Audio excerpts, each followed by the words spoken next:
Joe Flacco made his Browns debut. Flacco floats it out there. Cooper with the catch on the run. Joe Flacco was cooking early. Halfback wide open. Ford down the sideline. He's got it. It was a very Joe Flacco game, actually, where most of it was okay. And then his arm was too rested. It does feel like the Browns have given up a lot of explosives this year. So first and foremost, let's talk about the man of the hour, Joseph Flacco. I thought Joe Flacco played outstanding. The Twitter sphere was exploding. It was imploding on itself after that first drive. Like, to go out, drive one, haven't played in a year, coming off the couch, 38 years old, throw a touchdown to Jerome Ford. Absolutely beautiful. But before the touchdown happened, that first throw to Amari Cooper, you could see what they were talking about leading up to the week, where the coaches and Amari Cooper himself were saying, this guy's still got a live arm. He's still got it. It's like poetry in motion coming out of his hand. The ball jumps out of his hand.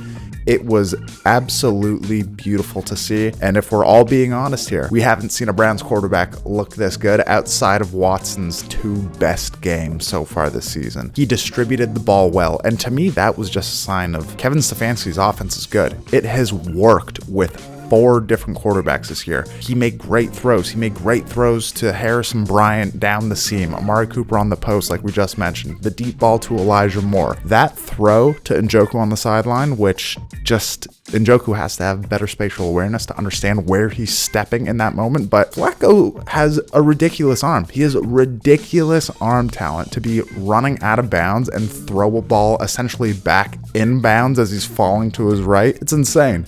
So that was great to see and very promising, and gave you the feeling that if this defense can play at the level that it was earlier in the season, you can put up 21 points with Joe Flacco, no problem.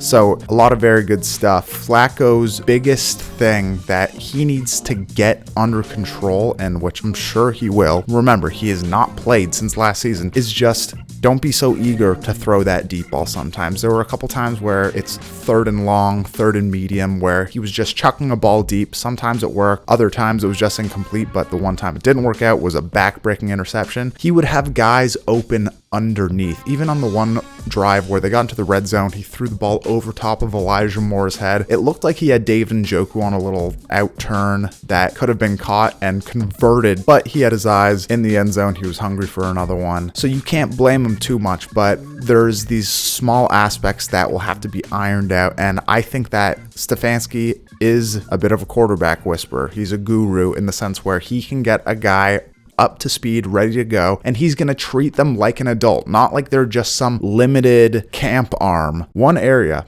where I'm going to be very critical of Kevin Stefanski in this game, you have to drive the discipline into these guys, and that's particularly when it comes to pre-snap penalties, illegal formations, Ethan Posich messing with the ball in a key moment on 3rd and 1 when you're trying to move down to tie the game. He should know that as a center. I played long snapper in high school as my special teams position, and then I actually long snapped when I played football in university as well. And that was one thing that they always told us. You cannot lift up the ball once it has been placed. That was just absolutely backbreaking, and that seems to be a major issue with the Browns year in and year out under Stefanski is pre-snap penalties. And maybe that's just because it's an expansive offense. There's a lot of formations, but how is that happening in that moment? That was a back-breaking penalty on 3rd and 1 because short yardage was being dominated all day. Maybe Stefanski listened to all the Twitter hate, or he's just a good coach and he adjusted. They said, okay, we're just going to bring out all of our linemen, put Nick Harris, the fullback, in a 3-point stance, give the ball to Kareem Hunt, and let him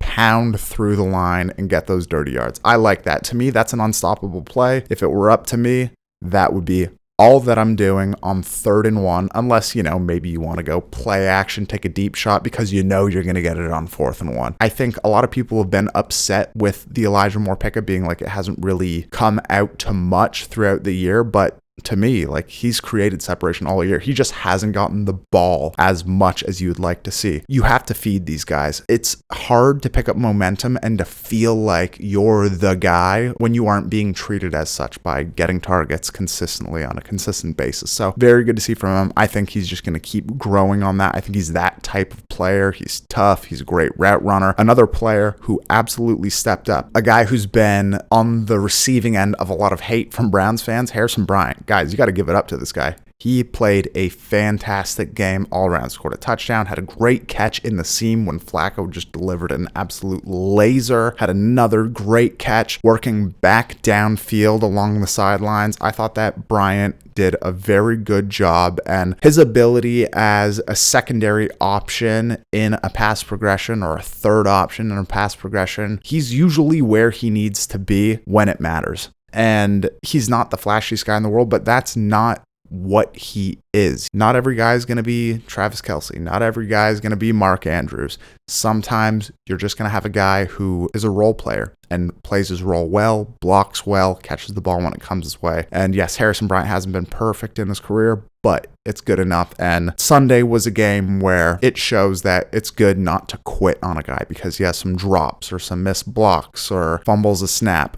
He showed up, he delivered, and that's what being a professional is. So good job on him. Now let's get into the defense. And I think this was really the biggest story of the day and has been the biggest story the past couple of weeks, especially since Denzel Ward's been out. You cannot underestimate this guy's value after what we've seen since he's been out. He completely locks out a team's best target and allows the pass rush to get after the quarterback. And not just in that, but also in the edge run game. All of these outside runs that have been absolutely destroying Cleveland for the past couple of weeks was somewhat neutralized when Denzel Ward was in the game because he closed fast, turned plays back inside, or made the play himself. That is a serious strength of his that we saw at Ohio State. And that's what makes him such a great pick. It's not just the coverage, it's his tackling ability and his aggressive nature to push plays and funnel them back inside. Then you have Myles Garrett's injury, plays the 89% of the snaps, whatever it was, doesn't record a stat.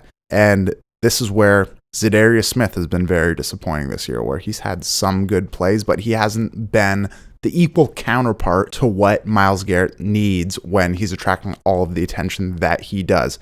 I think he's another guy, you got to let him walk in the offseason, which is kind of obvious considering his age and whatnot. And you just got to let Obo Okoronkwo get all of those reps because the speed and passion that he plays with, his motor, is the valid number 2 in the pass rush game on this defense outside of Myles Garrett. I think Obo has been fantastic all year long. I think also we haven't really heard much from Grant Delpit over the past few weeks, and he's a guy where we were talking about him being a lock Pro Bowler 4 or 5 weeks ago. We need him to take that next step. I think with the team coming home to play Jacksonville, that will be big in terms of boosting the morale. We just need guys to step up. It can't all be on Myles Garrett. It can't all be on Denzel Ward. Yes, you will need those guys to make a serious playoff run because they will be reason 1A and 1B on why the team succeeds, but we need these role players and these other guys who are on the path to becoming stars to take that next step and just become the difference makers. I don't think there's any one thing that you could point to and say this is why the team lost. The Flacco interception was backbreaking because the Rams got the ball back and score, but the Posich penalty,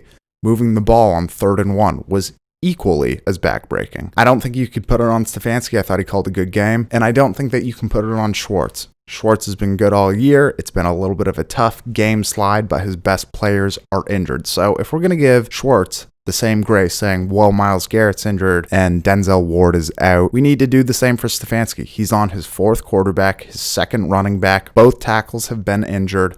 The guards haven't played as well this year. And now Amari Cooper's out, and who knows how long that will be for. Regardless, the team is in a fine spot. 7-5. You have a chance against Jacksonville coming up. Trevor Lawrence, you hope the guy's fine because he's a great young player. However, for this week, let's let him rest. Give the Browns a chance against a backup, and you just have to bring it. This becomes a must win with Lawrence being out. But you look at that game, Chicago, the Jets, and then Cincinnati at the end of the year. A 12-win team is still very much possible and alive. So don't lose the faith, don't lose the hope. Once guys start to come back from this injured list, like Cam Mitchell potentially coming back and Jed Wills coming back to add depth to the left tackle position, we should be in good position. Okay, one final topic. This was tweeted out by Barstool Cleveland, I believe, where they said, should Deshaun Watson have been on the sidelines because he was sitting in the stands with his girlfriend at the LA game? To try and find